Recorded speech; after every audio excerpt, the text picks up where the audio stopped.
নোটকে জাল করা প্রায় অসম্ভব। পাশাপাশি এই নোটের মধ্যে একটি বিশেষ কালি রয়েছে, যা একদিক থেকে পার্পল এবং অন্য দিক থেকে সোনালি রঙে পরিবর্তিত হয়। এটি এমন একটি বৈশিষ্ট্য যা পৃথিবীর কোনো প্রিন্টার বা কপি মেশিনের জন্য সম্ভব নয়। তবে এমন একজন আর্টিস্ট আছেন যিনি এই জাল নোটটি নিজের হাতে তৈরি করেছেন। তার কাজ এত নিখুঁত ছিল যে আসল এবং নকল নোটের মধ্যে তফাৎ বের করা কোনো ব্যাংক এক্সপার্টের পক্ষেও সম্ভব হয়নি। কিন্তু প্রশ্ন উঠেছে, এই অসাধারণ প্রতিভাবান ব্যক্তি কে এবং কেন তিনি তার প্রতিভাকে এমন এক ভয়ঙ্কর কাজে ব্যবহার করলেন? এই প্রশ্নগুলোর উত্তর দেবে 2018 সালে মুক্তিপ্রাপ্ত সিনেমা প্রজেক্ট গুটেনবার্গ। সিনেমার শেষে একটি টুইস্ট রয়েছে যা আপনাকে পুরোপুরি ধোঁকা দেবে। মুভির শুরুতে একটি অন্ধকার জেলের মধ্যে একজন ব্যক্তি বসে আছেন যার নাম লি। তার সামনে একটি কাগজ রয়েছে এবং সে নিজ হাতে অত্যন্ত সূক্ষ্মভাবে একটি নকল স্ট্যাম্প তৈরি করছে। এই লি সাধারণ কয়েদি নন, বরং একজন দক্ষ আর্টিস্ট। সে জেলের মধ্যে থেকেই কাউকে একটি চিঠি পাঠাতে চায়, কিন্তু সমস্যা হলো চিঠি পাঠাতে গেলে জেলের পোস্টম্যানকে $10 দিতে হবে এবং লির কাছে টাকা নেই। এজন্য সে তার দক্ষতা কাজে লাগিয়ে নিজের হাতে একটি নকল স্ট্যাম্প তৈরি করে ফেলে। এই স্ট্যাম্পটি এতটাই নিখুঁত হয় যে কেউ চাইলেও আসল ও নকলের মধ্যে পার্থক্য ধরতে পারে না। এরপর পোস্টম্যান আসলে লি তার কাছে চিঠি দিতে চায়, কিন্তু পোস্টম্যান $10 দাবি করে। ঠিক সেই সময় সামনে থাকা একটি বৃদ্ধ কয়েদি অসুস্থ হয়ে চিৎকার শুরু করে। এর ফলে পোস্টম্যানের মনোযোগ সেদিকে চলে যায় এবং লি তার চিঠি চুপচাপ পোস্টম্যানের ব্যাগে গুঁজে দেয়। এই চিঠিটি সে কাকে পাঠাচ্ছে এবং কেন পাঠাচ্ছে তা সিনেমার শেষেই স্পষ্ট হবে। এর কিছুক্ষণ পর পুলিশ এসে লিকে জেল থেকে বের করে নিয়ে যায়। আমরা জানতে পারি যে লি এতদিন থাইল্যান্ডের একটি জেলে বন্দী ছিল। এবার হংকং পুলিশ ইন্সপেক্টর হো তাকে নিজের কার্যালয়ে নিয়ে এসেছে। ইন্সপেক্টর হো তাকে ইন্টারোগেশন রুমে বসিয়ে একে একে তার বিরুদ্ধে সব অভিযোগ পড়তে শুরু করেন। প্রথম অভিযোগ হলো সে জাল নোট তৈরি করেছে। এছাড়া 2 বছর আগে কানাডার এক হাইওয়েতে সেন্ট্রাল ব্যাংকের একটি গাড়িতে হামলা চালিয়েছিল, যেখানে 7 জন গার্ড প্রাণ হারায়। এছাড়াও শহরে আরও কয়েকটি হামলার ঘটনা ঘটে। পুলিশ সন্দেহ করছে যে এসব ঘটনা এক আন্তর্জাতিক চক্রের কাজ এবং লি এই সব ঘটনার সাথে সরাসরি জড়িত। তবে লি প্রতিবারের মতো এসব অভিযোগ অস্বীকার করে এবং বারবার একটিই বলেছে যে এর মূল হোতা হল পেন্টার নামে এক মাফিয়া। তবে পেন্টারের আসল নাম কি, তাকে কোথায় পাওয়া যাবে, এসব প্রশ্নের কোনো উত্তর লি দিতে পারে না। এমনকি ইন্সপেক্টর হো তাকে পেন্টারের ব্যাপারে কিছু জানাতে গেলে তার মুখ থেকে কোনো কাজের তথ্য বের হয় না। তার বদলে তার চোখ মুখে ভয়াল আতঙ্ক ফুটে ওঠে। সে কান্না করতে করতে বলে যে পেন্টার তাকে খুঁজে খুঁজে মেরে ফেলবে, তাই তাকে যত দ্রুত সম্ভব জেলে ফেরত পাঠানো হোক। এরপর পুলিশ লির রক্ত ও চুলের স্যাম্পল সংগ্রহ করে এবং ক্রাইম স্পটের ডিএনএ এর সাথে মিলিয়ে দেখে। ফলস্বরূপ প্রত্যেকটি স্যাম্পল লির সাথে হুবহু মিলে যায়, যার অর্থ তার অপরাধ এখন পুরোপুরি প্রমাণিত। পুলিশ আবারও তাকে সত্য স্বীকার করার জন্য চাপ দিতে থাকে, তবে লি সবকিছু অস্বীকার করে। এমন সময় পুলিশ স্টেশনের বাইরে ইউনান নামে এক মেয়ে অপেক্ষা করছিল। সে তার আইনজীবীকে নিয়ে এসেছে লিকে জামিনে মুক্ত করার জন্য, কিন্তু পুলিশ তাকে স্পষ্ট জানিয়ে দেয় যে লি একাধিক বড় মামলার গুরুত্বপূর্ণ সাক্ষী, তাই তার জামিন হতে পারবে না। তবে পুলিশ একটি শর্ত রাখে, যদি লি পেন্টারের আসল পরিচয় প্রকাশ করে তবে তার জামিনের বিষয়টি পুনরায় বিবেচনা করা হবে। এ সময় ইউনান নিজে লির কাছে গিয়ে তাকে সব খুলে বলতে অনুরোধ করে। লি তখন অতীতের ঘটনাগুলি বলতে শুরু করে। এরপর সিন কাট হয়ে যায় অনেক বছর আগের একটি সময়। এখানে লি এবং ইউয়ানকে প্রথমবার দেখা যায়। তারা দুজনেই আর্টিস্ট ছিল এবং দুজনেই দারুণ ছবি আঁকত। আর্টের মাধ্যমে লি ও ইউয়ান একে অপরের কাছে আসতে শুরু করে এবং ধীরে ধীরে তাদের মধ্যে প্রেমের সম্পর্ক গড়ে ওঠে। তবে তাদের মধ্যে একটি বড় পার্থক্য ছিল। ইউয়ান ছিল একজন সৃজনশীল আর্টিস্ট, যার নিজের ইউনিক স্টাইলে মৌলিক ছবি আঁকার ক্ষমতা ছিল। অন্যদিকে লি কোনো মৌলিক ছবি আঁকত না। সে বিভিন্ন বিখ্যাত আর্টিস্টদের ছবির হুবহু কপি করে ফেলত। তার কপি করার দক্ষতা ছিল অত্যন্ত নিখুঁত, তবে সমস্যা ছিল এই যে ডুপ্লিকেট ছবি কারো বিশেষ আগ্রহের বিষয় ছিল না। এই কপি করার দক্ষতা পরবর্তীতে লিকে একটি ভয়ঙ্কর পথে নিয়ে যাবে। একদিন লুক নামক একজন আর্ট গ্যালারির মালিক তাদের পেইন্টিং দেখতে আসেন। তিনি ইউয়ানের কাজ দেখে মুগ্ধ হন এবং সবগুলো পেইন্টিং কিনে নিতে চান। তবে লির পেইন্টিংগুলো তাকে একদমই পছন্দ হয় না, কারণ সেগুলো ছিল অন্যদের কাজের কপি। ফলে লুক সেগুলো তার এক্সিবিশনে রাখতেও রাজি হন না। তবে ইউয়ান তখন জোর দিয়ে বলেন যে যদি সব পেইন্টিং না কিনে তবে একটি পেইন্টিংও বিক্রি করবেন না।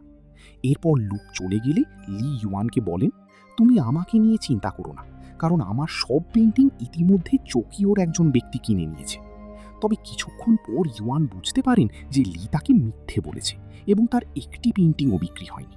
আসলে লি চেয়েছিল যাতে ইউয়ানের কেরিয়ারে কোনো বাধা না আসে। এক্সিবিশনের দিন ইউনান তার নিজের পেইন্টিংগুলোর পাশেই চুপিচাপ লির একটি পেইন্টিং রেখে দেন। সবাই সেই পেইন্টিংগুলোর প্রশংসা করতে থাকে। ঠিক তখনই একজন লোক এসে লির পেইন্টিংটি নিয়ে মজা করতে শুরু করে। এই আচরণ দেখে ইউনান প্রচণ্ড রেগে গিয়ে তার গায়ে পানি ছিটিয়ে দেন। তবে এক্সিবিশনের শেষে লি নিজেই সেই লোকটির কাছে গিয়ে ক্ষমা চান।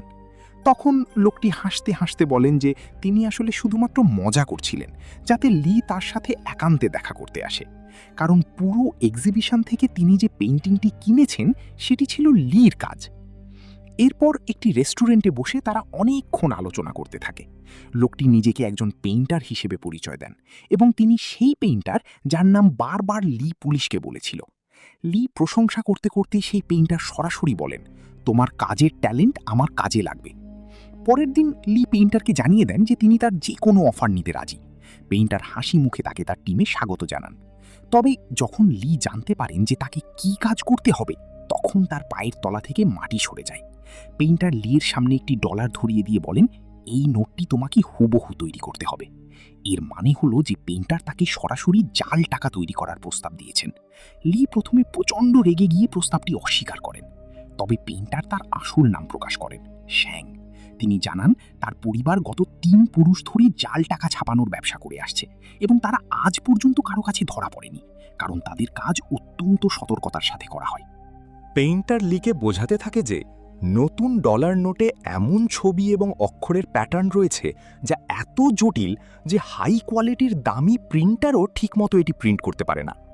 তাই পেইন্টার জানায় যে লির অবিশ্বাস্য দক্ষতার প্রয়োজন, যেহেতু তার কাজই একমাত্র এই নোটের কপি তৈরির জন্য উপযুক্ত। প্রথমে লি না করলেও পরে নিজের আর্থিক পরিস্থিতি চিন্তা করে সে শেষমেশ রাজি হয়ে যায়। ইউনান তখন এক্সিবিশনের জন্য আমেরিকা যাচ্ছিলেন, ফলে লি তাকে কিছু না জানিয়ে চুপচাপ চলে আসে। পেইন্টার তাকে নিয়ে প্লেনে করে কানাডা পৌঁছান। সেখানে লি তার পুরো টিমের সাথে পরিচিত হয়। এই টিমে আছেন জাল টাকা তৈরিতে 20 বছরের অভিজ্ঞতা সম্পন্ন উস্তাদরা। প্রত্যেকেই এক্সপার্ট ছিল এবং তারা একসাথেই জাল টাকা তৈরির জন্য একটি বিশাল প্ল্যান তৈরি করতে বসে। এখানে আমরা বুঝতে পারি যে আমেরিকান ডলার জাল করা মোটেও সহজ কাজ নয়। প্রত্যেকটি ইউএস ডলারই বেঞ্জামিন ফ্র্যাঙ্কলিনের ছবি থাকে এবং এই ছবি তৈরি হতে হয় একাধিক সূক্ষ্ম লেয়ারের মাধ্যমে। ফ্র্যাঙ্কলিনের কলারে ছোট ছোট অক্ষরে লেখা থাকে ইউনাইটেড স্টেটস অফ আমেরিকা। এছাড়া নতুন নোটগুলোতে আমেরিকান সরকার আরও অনেক সিকিউরিটি লেয়ার যোগ করেছে, যার ফলে শুধুমাত্র সূক্ষ্ম প্রিন্টিং অথবা উন্নত প্রিন্টিং ছাড়া এই নোট জাল করা প্রায় অসম্ভব। নতুন নোটগুলোতে এমন একটি বিশেষ কালি ব্যবহার করা হয়েছে যা একদিক থেকে দেখলে পার্পল এবং অন্য দিক থেকে সোনালি দেখায়, যার নাম মোর ইফেক্ট। অর্থাৎ এই নোটটি তৈরি করতে হলে তাদের আসল পেপার এবং বিশেষ কালি দুটোই সংগ্রহ করতে হবে। এরপর প্রিন্টার এবং তার টিম এই সমস্যাগুলোর সমাধান নিয়ে মাথা ঘামাতে শুরু করে। সবচেয়ে বড় চ্যালেঞ্জ ছিল ওয়াটারমার্ক বসানোর কাজটি। এর জন্য তারা পুরনো চাইনিজ আর্টিস্টদের কৌশল অনুসরণ করে 3টি আলাদা লেয়ারে পেইন্ট করার পরিকল্পনা করে। এখন সবচেয়ে মাঝের লেয়ারে অত্যন্ত সূক্ষ্মভাবে ওয়াটারমার্ক বসানো হবে, আর এই পুরো কাজটি লিকে নিজ হাতে সম্পন্ন করতে হবে। মূল কাজ শুরু করার আগে লি বেশ কিছু প্র্যাকটিস নোট তৈরি করে। তবে অদ্ভুতভাবে সে এত সূক্ষ্মভাবে নোটগুলো আঁকে যে টিমের সবাই তার কাজ দেখে অভিভূত হয়ে পড়ে। এমনকি এই অতি সূক্ষ্ম কাজে তার দক্ষতা দেখে সবাই কার্যত শকড হয়ে যায়। কিছুদিন প্র্যাকটিস করার পর তারা হঠাৎ করে ইস্টার্ন ইউরোপে চলে যায় সেখানে একটি নিলামে পুরনো ব্যাংক নোট ছাপানোর মেশিন বিক্রি হচ্ছিল। তারা তা কিনে নেয়। এরপর একটি নতুন প্রশ্ন ওঠে, তা হলো আসল ব্যাংক নোটের মতো কাগজ কোথা থেকে পাওয়া যাবে? এই সময় পেইন্টার একটি অসাধারণ তথ্য দেয়। সে জানায় ইউএসএ সরকার যে কাগজ দিয়ে নোট ছাপায় ঠিক একই মানের কাগজ দিয়ে তারা টেলিফোন ডিরেক্টরি তৈরি করে। এই কথাটি শোনার পর তারা সেই ডিরেক্টরি ছাপাখানায় গিয়ে মালিকের কাছ থেকে সরাসরি 500 টন পেপার কিনে ফেলে। এরপর এই কাগজগুলো নিয়ে লির ডিজাইন অনুসারে জাল নোট ছাপানোর কাজ শুরু হয়। নিলাম থেকে কেনা বিশাল মেশিনে একই একই নোটের পর নোট ছাপানো হতে থাকে। এই নোটগুলো দেখতে একেবারে আসল নোটের মতোই মনে হয়, কিন্তু একটি বড় সমস্যা তখনও বাকি ছিল, সেই কালার চেঞ্জিং মোড়ে ইফেক্ট। এই বিশেষ কালি যা প্রয়োজন তা কেবলমাত্র সরকারি দপ্তরের কাছেই পাওয়া যায়। সুতরাং এই কালির প্রাপ্তি একটি বড় চ্যালেঞ্জ হয়ে দাঁড়ায়, কারণ তাদের কাছে এটি ব্যবহারের অনুমতি নেই। এবং এই কালি পাওয়ার জন্য পেইন্টার একটি ভয়ঙ্কর পরিকল্পনা তৈরি করে। যাই হোক, পেইন্টার তার দলবল নিয়ে সেন্ট্রাল ব্যাংকের একটি গাড়িতে সরাসরি হামলা চালায়। ওই গাড়িতে সেই কালার চেঞ্জিং কালি বহন করা অনেকগুলো ব্যারেল ছিল এবং পেইন্টার সেগুলো ছিনতাই করতে এসেছিল। এখন না চাইলেও লিকে এই কাজে তার সাথে যেতে হয়। গাড়ি ছিনতাই করতে গেলে গার্ডরা গুলি চালাতে শুরু করে, আর এর জবাবে পেইন্টারও পাল্টা গুলি ছড়ায়। তীব্র গোলাগুলির মধ্যে বেচারা লি একেবারেই আটকা পড়ে যায়। ঠিক সেই সময় একজন গার্ড হঠাৎ করে বন্দুক ত্যাগ করে, কিন্তু পেইন্টার এসে গার্ডটিকে গুলি করে মেরে ফেলে। এরপর পেইন্টার একটি বোমা ছুঁড়ে দূরের একটি গাড়ি উড়িয়ে দেয়, যার ফলে বাকি গার্ডগুলোও মারা পড়ে। তারা কালির ব্যারেলগুলো লুট করে দ্রুত সেখান থেকে পালিয়ে যায়। এখন এই প্রথমবার পেইন্টারের এমন হিংস্র রূপ দেখে লির ভিতরটা কেঁপে ওঠে। এতদিন ভয় ভয়ে জাল নোট তৈরি করলেও সে কখনো ভাবেনি যে তাকে খুন খারাপিতেও জড়াতে হবে। কিন্তু এখন সে এমন একটি গর্তে পড়ে গেছে যেখান থেকে বের হওয়ার আর কোনো পথ নেই। এদিকে মোর ইফেক্টওয়ালা কাগজে আনার পর তারা সেটি প্রিন্টারে লাগিয়ে আবারও নোট ছাপতে শুরু করে। এরপর পেইন্টারের নির্দেশে তার লোকেরা ব্রিফকেসে করে জাল নোটগুলো বিভিন্ন দেশে পাচার করতে শুরু করে। এভাবেই তাদের জাল নোটের সাম্রাজ্য দিনে দিনে বড় হতে থাকে। তবে পুলিশ ইতিমধ্যেই তাদের কর্মকাণ্ডে নজর রেখেছে এবং উইং নামের একজন আন্ডারকভার পুলিশ অফিসারকে এই কেসের তদন্তের দায়িত্ব দেওয়া হয়। উইং ইন্সপেক্টর হোয়ের সঙ্গে মিলে পেইন্টারের গ্যাংয়ের গতিবিধি ফলো করতে শুরু করে এবং পরে একজন বায়ারের ছদ্মবেশে তারা সরাসরি গ্যাং মেম্বারদের সাথে দেখা করতে যায়। এখানে পেইন্টারের লোকেরা তখন সমুদ্রের মাঝের একটি ইয়টে পার্টি করছিল, তবে পেইন্টার এবং লি সেখানে উপস্থিত ছিল না। উইং সেখান থেকে সবকিছু পর্যবেক্ষণ করে তারপর সরে পড়ে, কিন্তু পেইন্টারের আসল খেলা তো এখনো শুরু হয়নি। পেইন্টার জেনারেল নামে তার এক পুরাতন ক্লায়েন্টের সাথে মিটিং ফিক্স করে। পরের দিন সে লিকে সাথে নিয়ে জেনারেলের বাড়ির উদ্দেশ্যে রওনা দেয়।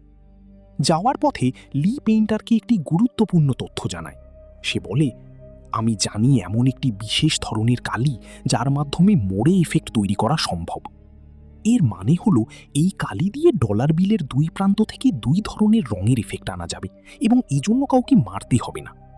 পেইন্টার তার এই আইডিয়া শুনে বেশ খুশি হয়ে ওঠে এবং প্রতিশ্রুতি দেয় যে সে লির নামে একটি রিসর্ট কিনে দেবে, যেখানে সি এবং ইওয়ান বাকি জীবন আরামায়েশে কাটাতে পারবে। কিন্তু এরপর পেইন্টার হঠাৎ করে লির হাতে একটি বোমার রিমোট ধরিয়ে দিয়ে বলে তার ইশারা পেলেই এই বোতামে চাপ দিতে হবে। জেনারেলের বাড়িতে পৌঁছানোর পর মিটিং শুরু হয়। জেনারেল পেইন্টারকে ভালো দামে নকল নোট কেনার অফার দেয় এবং বলে, তুমি তোমার পুরো গ্যাং নিয়ে 6 মাসের জন্য আমার এখানে চলে আসো, আমার লোকদেরকেও তোমার মতো নিখুঁত নকল নোট বানানো শিখিয়ে দাও। এরপর হাসতে হাসতে জেনারেল যোগ করে, তোমার বাবা বেঁচে থাকলে এই ডিলে এক লাফে রাজি হয়ে যেত। জেনারেল বুঝে যায় যে পেইন্টার এখানে ব্যবসা করতে আসেনি, বরং সে এসেছে প্রতিশোধ নিতে। পেইন্টার তার জামা খুলে দেখায় যে তার পুরো শরীরে বোমা বাঁধা রয়েছে।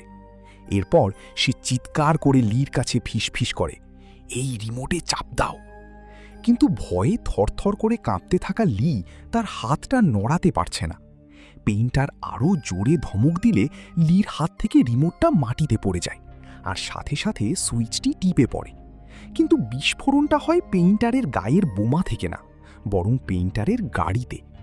এই ভয়ানক বিস্ফোরণের ফলে জেনারেলের অনেক লোক সেখানে পটল তোলে আর বাকিরা ছুটে এসে পেইন্টারের দিকে গুলি চালাতে থাকে। কিন্তু পেইন্টার দু হাতে পিস্তল নিয়ে এমন স্টাইলে গুলি চালায় যে একের পর এক লোক মাটিতে লুটিয়ে পড়ে।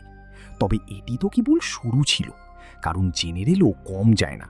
তবে পেইন্টার তার জন্য আগেই ব্যবস্থা করে রেখেছিল। তার এক সঙ্গী দূরের জঙ্গল থেকে ক্রমাগত রকেট লঞ্চার মারতে শুরু করে এবং রকেট লঞ্চারের আঘাতে পুরো এলাকা উড়ে যায়। এবং এই ধ্বংসযজ্ঞের মধ্যে পেইন্টার রাইফেল নিয়ে আরও লোকদের ধুয়ে দিতে থাকে এবং জেনারেলের কিছু লোক জঙ্গলে ঢুকে রকেট লঞ্চারওয়ালাকে খতম করে দেয়। এদিকে বেচারা লি এক কোণে ঘাপটি মেরে নিজেকে বাঁচানোর চেষ্টা করছে।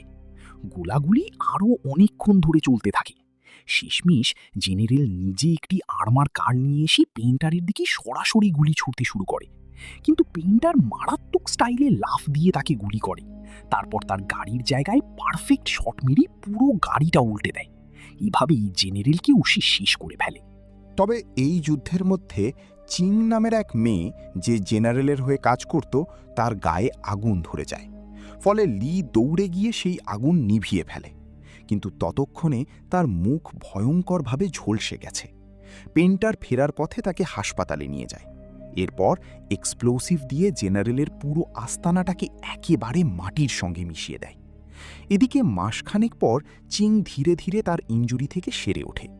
পেইন্টার তাকে একটি নতুন আইডি আর পাসপোর্ট দেয়, আর সেখানে তার নাম লেখা ছিল ইউহান। এটা দেখে লি প্রচণ্ড রেগে যায়, কারণ ইউহান তো তার প্রেমিকার নাম। কিন্তু পেইন্টার তার কথায় কান দেয় না। এভাবে নতুন আইডি নিয়ে চিং পেইন্টারের গ্যাংয়ে জয়েন করে এবং ধীরে ধীরে লির প্রতি তার একটি আকর্ষণ তৈরি হয়। তবে লি এসবকে খুব একটা পাত্তা দেয় না। এরই মাঝে একদিন তারা সবাই মিলে ইউহানের একটি শো দেখতে যায়। সেখানে পেইন্টার লিকে বলে যে সে তার জন্য একটি রিসর্টের ব্যবস্থা করে দিয়েছে, আর এখন সে ইউহানকে নিয়ে সুখী শান্তিতে জীবন কাটাতে পারবে। কিন্তু লি পেইন্টারকে ভেতরে ভেতরে বলে, ইউহান কি একজন ক্রিমিনালের সাথে সম্পর্ক রেখে রিসর্ট পছন্দ করবে? ঠিক তখনই তারা জানতে পারে যে ইউহান সেই আর্ট গ্যালারির মালিক লুককে বিয়ে করতে যাচ্ছে। আসলে লি অনেক দিন ধরে ইউহানের সাথে কোনো যোগাযোগ রাখেনি, যার ফলে ইউহান তার জন্য আর অপেক্ষা না করে লুকের সাথে সম্পর্কের মধ্যে জড়িয়ে পড়েছে। এই খবর জানার পর লি চুপচাপ গ্যালারি থেকে বেরিয়ে আসে এবং পেইন্টারকে জানায় যে সে এবং চিং এই গ্যাং ছেড়ে দিতে চায়। পেইন্টার ভীষণ রেগে গিয়ে তাকে গালাগালি করে এবং বলে, কালি বানানোর কাজটা শেষ করে তুই যেন চলে যাস। এদিকে সেই আন্ডারকভার অফিসার উইং এবার ছদ্মবেশে সরাসরি পেইন্টারের সাথে দেখা করতে চায়, কিন্তু পেইন্টার আগে থেকেই সন্দেহ করেছিল। তাই সে খোঁজ নিয়ে জানতে পারে যে আঙ্কেল ইয়ান নামের তার এক গ্যাং সদস্য একটা ঘড়ি কিনেছে এবং সেটি কিনতেই সে তাদের নিজস্ব বানানো জাল নোট ব্যবহার করেছে। অথচ পেইন্টার গ্যাংয়ের কঠোর নিয়ম হলো কেউ নিজেদের জাল টাকা দিয়ে কিছু কিনতে পারবে না। এর মানে ইয়ান এই নিয়ম ভেঙেছে। এখন পেইন্টার ইয়ানকে শাস্তি দিতে চায়। ইয়ান তার সামনে লুটিয়ে পড়ে কান্নাকাটি শুরু করে এবং সে তার স্ত্রী এবং মেয়ের প্রাণ ভিক্ষা চায়, কারণ পেইন্টারের আরেকটা ভয়ঙ্কর নিয়ম হলো কেউ ভুল করলে তার পরিবারের সবাইকেও শেষ করে দেওয়া। কিন্তু পেইন্টার ইয়ানের কান্নায় কান না দিয়ে ঠান্ডা মাথায় সরাসরি তাকে গুলি করে ফেলে। এই নির্মম হত্যাকে দেখে লি নিজেকে আর ধরে রাখতে পারে না। সে তখনই পেইন্টারের ওপরে ঝাঁপিয়ে পড়ে, কিন্তু পেইন্টার তার কানের পাশ দিয়ে গুলি চালিয়ে তার মুখে একটা কষে ঘুষি বসিয়ে দেয়। এদিকে উইং আবার ছদ্মবেশে পেইন্টারের সাথে দেখা করতে আসে, কিন্তু পেইন্টার তার সব পরিকল্পনা আগে থেকেই জানত। তাই কথা বলার মাঝে সে হঠাৎ লিকে বলে, উইংকে গুলি কর। কিন্তু এবারও লি তার জায়গা থেকে নড়তে পারে না। ফলে পেইন্টার নিজেই উইংকে গুলি করে এবং শেষ করে দেয়। এরপর পেইন্টার আরও ক্ষেপে গিয়ে তার সামনে এমন কিছু রিভিল করে যেটা শুনে লির সারা দেহে ঠান্ডা স্রোত বয়ে যায়। পেইন্টার দেখায় যে ইউয়ান আর তার হবু স্বামী লুকে এই মুহূর্তে তারা জিম্মি করেছে।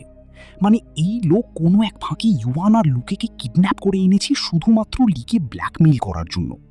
এদিকে পেইন্টার লিকে সরাসরি লুর উপরে গুলি চালাতে বলে, কিন্তু লি একেবারেই তাতে রাজি।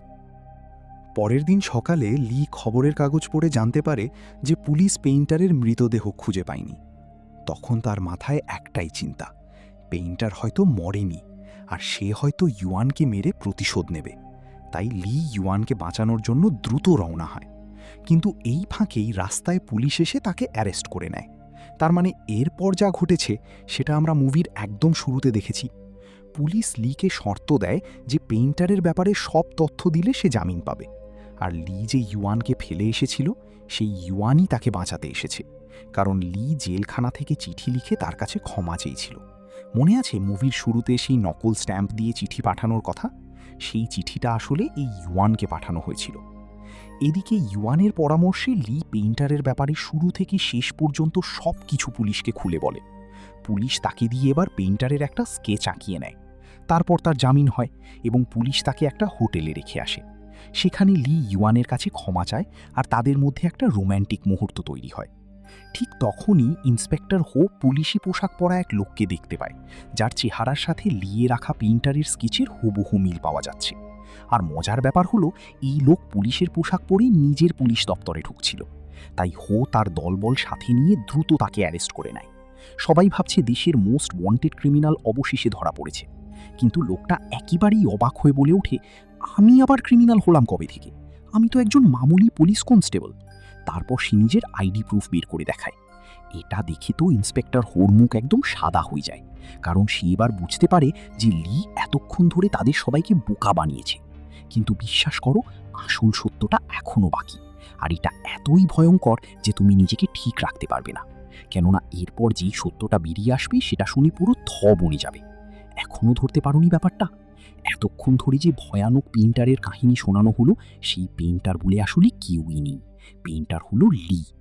নিজে জাল নোট ডিজাইন করা থেকে শুরু করে সেন্ট্রাল ব্যাংকের গাড়ি হামলা, জেনারেলের আস্তানায় গণহত্যা সহ মানুষ খুন, এই সব কিছু সে একাই করেছে।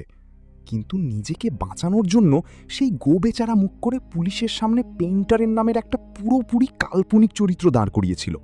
আর যে নিরীহ পুলিশ কনস্টেবলকে সে অ্যারেস্ট করার সময় ডিউটিতে দেখেছিল, ঠিক তার চেহারাটাকেই সে পেইন্টারের স্কেচ বলে চালিয়ে দিয়েছে। একবার ভাবো, পুরো সময় ধরে আমরা সবাই ভাবছিলাম যে লি একটা নিরীহ আর্টিস্ট, যাকে জোর করে এই ক্রাইমে টানা হয়েছে। অথচ এবার দেখো, সে নিজে যে পুরো অপারেশনের মাস্টার মাইন্ড। শুধু তাই না, আরও ভয়ঙ্কর সত্য হলো, চায়না থেকে চলে আসার পর আসলে ইউয়ানের সাথে লিরার কোনোদিন দেখাই হয়নি। যেই মেয়ে তাকে বাঁচাতে পুলিশ স্টেশনে এসেছিল এবং যার সাথে সে হোটেলে ইন্টিমেট হয়েছিল, এই মেয়ে কিন্তু আসলে ইউয়ান না। এটা হলো সেই চিং, যাকে লি প্লাস্টিক সার্জারি করিয়ে ইউয়ানের চেহারা দিয়েছিল। মনে আছে জেনারেলের আস্তানায় সেই যুদ্ধের সময় চিংয়ের মুখ ঝলসে গিয়েছিল? ঠিক তারপরে লি তাকে প্লাস্টিক সার্জারি করিয়ে ইউয়ানের রূপ দিয়ে দেয়, কারণ সে কখনোই আসলে ইউয়ানকে নিজের করে পায়নি। তাই চিংকে সে ইউয়ান বানিয়ে নিজের পাশে রেখেছিল। ভাই রে ভাই, এই লেভেলের টুইস্ট তুমি কি আদৌ ধরতে পেরেছিলে? যারা ধরতে পেরেছো তারা প্লিজ কমেন্ট করে জানাও। যাই হোক, এর পরের দিন কিন্তু নকল ইউয়ান সাজে থাকা চিং একসময় ভীষণ বিরক্ত হয়ে ওঠে।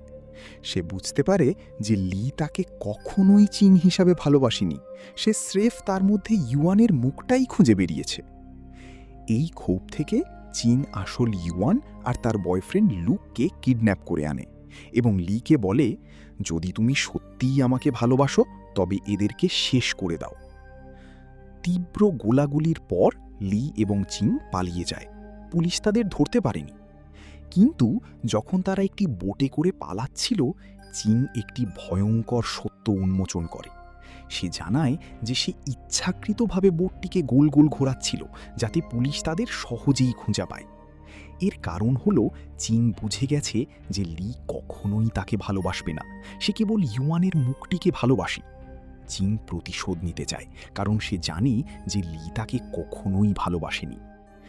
লি দ্রুত বোট চালিয়ে পালানোর চেষ্টা করে, কিন্তু চিং আগে থেকেই বোটে এক্সপ্লোজিভ লুকিয়ে রেখেছিল।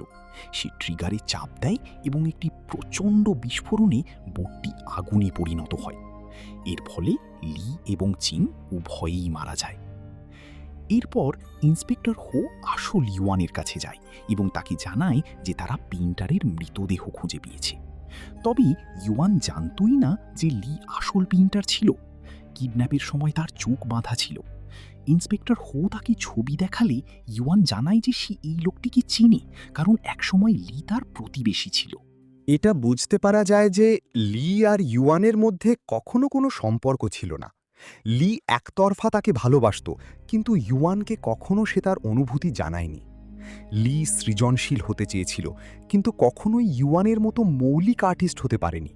তাই সে কপি করার অসম্ভব দক্ষতাকে কাজে লাগিয়ে সম্পূর্ণ ভিন্ন পথে চলে গিয়েছিল। তার প্ল্যান ছিল প্রচুর টাকা উপার্জন করে একদিন ইউয়ানের সামনে মাথা উঁচু করে দাঁড়ানো, কিন্তু তার স্বপ্ন শেষ পর্যন্ত ছাই হয়ে যায়। অবশেষে সাগরের অন্ধকার পানিতে বোটের ভাঙা টুকরো আর পুড়ে যাওয়া কাগজের ছায়া এসবই লির অস্বাভাবিক পরিণতির সাক্ষী হয়ে থাকে। যে মানুষটিকে সে ভালোবাসত সে তাকে চিনতই না, আর যে তাকে ভালোবাসত তাকে সে কখনো মূল্য দেয়নি। এইভাবেই মুভিটি শেষ হয়, যেখানে দেখা যায় যে লি একটি অদ্ভুতভাবে বিষণ্ণ এবং দুর্ভাগ্যজনক চরিত্র, যার প্রতিভা ছিল কিন্তু সে ভুল পথে চলে গিয়েছিল। এই মুভির শেষ দৃশ্যটি দর্শকদের মাঝে একটি গভীর প্রশ্ন তুলে রেখে যায়। লি কি সঠিক পথে চলতে পারত? তার অসীম প্রতিভা, কিন্তু ভুল পথ বেছে নেওয়ার কারণে সে কি সত্যিই সফল হতে পারত?